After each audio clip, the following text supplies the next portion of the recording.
aktibong Filipino kardinal matapos namang itinaas ni Pope Francis ang kanyang ranggo.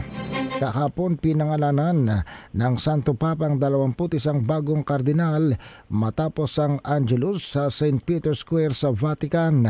Si Bishop David ay nasa Vatican para sa Synod of Synodality General Assembly.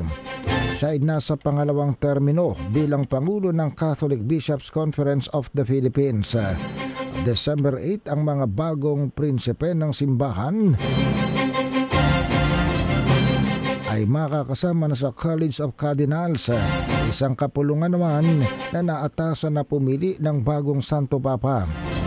Hanggang kahapon 122 sa 236 na mga kardinal na under the age of 80 ay eligible para makaboto sa future conclave. Si Bishop David ang pang-10 kardinal na Pilipino. Si Bishop David ang isa sa mga pinakang vokal o matindi ang pagtutol sa drug war killing sa ilalim naman ng dating Pangulong si Rodrigo Duterte.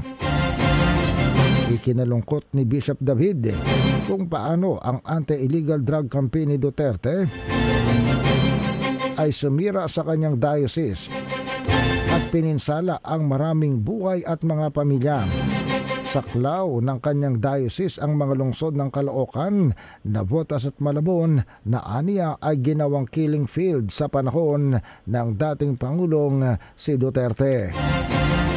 Samantala, ang kasunod namang agenda ng House